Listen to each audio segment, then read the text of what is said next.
Brian Noble, what's your assessment and take on an absolutely crazy game here at Batley this afternoon?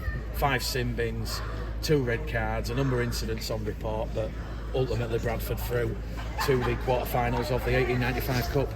Well, I'm really proud of our players. I thought it was a sketchy performance from us, but we did enough. We had enough quality at times, particularly in the first half, to show what we're about. And I'm experienced enough and worldly wise enough to know you can come here and do all the same things we've done this afternoon and get nothing. And we've got a result in a polite way they call it a throwback game, something from the 80s. How pleased are you ultimately though to get passage through to the next round, Brian? Oh, fabulous! I'm proud of the players. Fabulous. Batley always make it tough. Batley have been to an 1895 final. They've been to big championship finals. They know how to make games scruffy. Is that the right expression? They know how to make games an emotional episode for everybody in the afternoon, and generally they come out on top of those type of games. Well, the proud bit aspect of what we did is we came out on top and found the right amounts of quality at the right time to get enough points on the board to beat them. You spoke prior to this game about reinforcing those good principles, that calmness, that composure, that patience. You saw it in parts, but again, it went wayward at times, and that sort of sloppiness, sort of sketchy kind of Bradford Bulls came to the fore. That's a fair reflection. I thought there were a lot of players in the wrong places, not so much us, but some opposition players.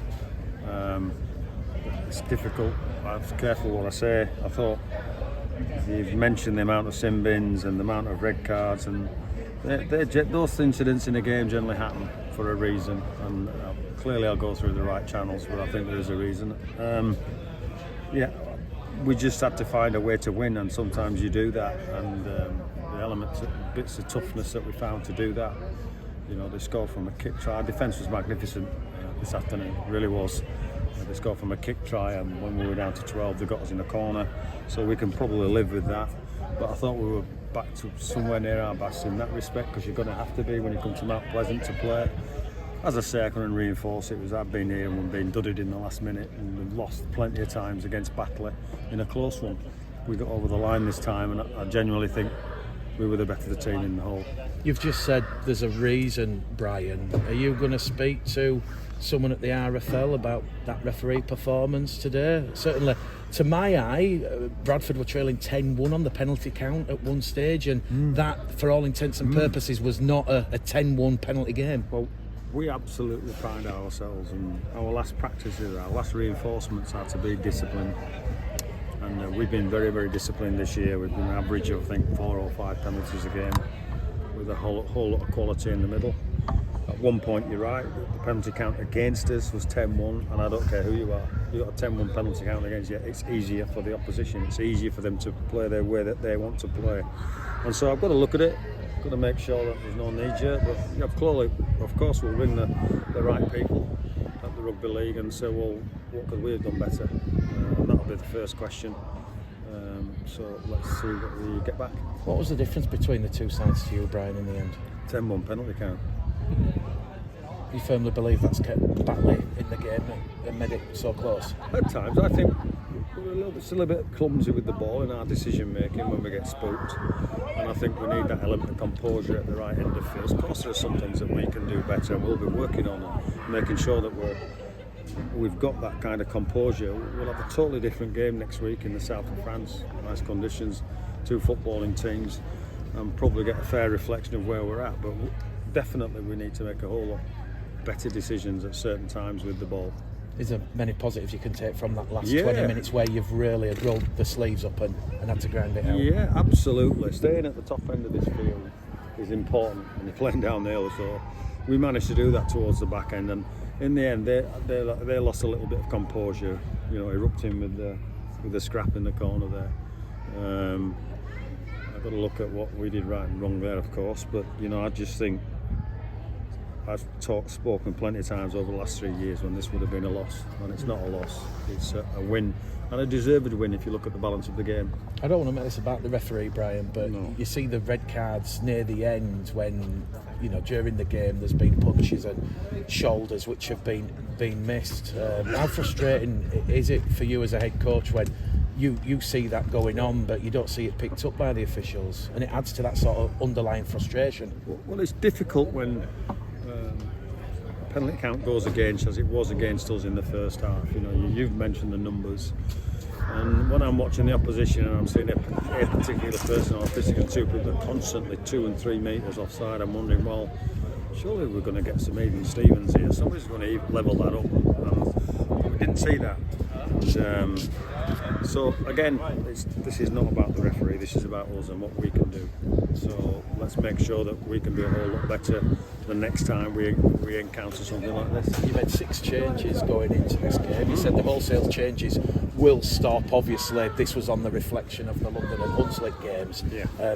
One of those was obviously George Tafua not featuring. Brian, what's up with George? He had a small hamstring problem, and we're in that luxurious position of we've got some quality outside backs, so we were able to rest JT. He'll be fully fit for next week, and I'll take stock today. We'll have the mash unit in the morning and see us around. Hopefully we'll be taking our full squad to Toulouse as well. And of those players that missed out, Tyron Ott, Sam Hallas, Bailey Lou, who played okay last week, how have they responded to the news, Ben? They understand that they're playing in a good team, and the team also understands that. So people that are playing have to be on top of their game. We'll make changes possibly for next week. Bailey Lou, Sam Hallas, Tyron Ott, all the ones you've mentioned played really, really well and deserve to be in the reckoning. Clearly George Tafua will come back into the reckoning. So that's the beauty of our squad. We've got to be smart with our changes this year as well. So it's a 34 game campaign, hopefully 35 games, and I think we're 3 into it now and we're going okay. Joe Keys missed the last 2. He came back and did the full 80 minutes. Yeah, it makes a big difference. It kicks the ball well, it gives a little bit more shape on that left hand side. Whilst we were a bit clunky sometimes today because of the opposition, really, that's a credit to the opposition. We're going to play plenty more games like this through the year, and we need to hold our composure and our patience and make sure we do with the ball what we want to do with the ball, not what the opposition wants us to do with the ball. It seemed late on in the game, Brian, but you finally saw the grubber kick into the in-goal area. You didn't see much of that for the sort of preceding 75 minutes. Is that just down to lack of opportunities, or was that something you spoke about? Lack of getting to the last play. The first half we dropped the ball from the scrum. We tried to go on the outside, so we've got plenty of lessons to learn. I'm a big fan of the kicking game at the end of what we do in sets, and if we're going to build pressure and we're going to get better, that's one of the solutions for what we're doing. And just on obviously some of the foul play and the incidents, if a Bradford players have kind of on the footage, Brian, stepped out of line, is that something you're going to address with them? I always do, because it hurts the team, and then none of our players need to prove how tough they are to me. I know how tough they are, that's why they're here.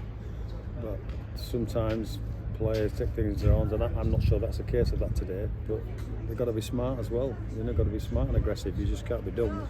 Being dumb gets you beat. And just finally on that defence, Brian, and that effort, that redoubtability, were you always convinced that that door was going to be shut on Batley? Because they really did try their best to break Bradford down. And they would have done in previously.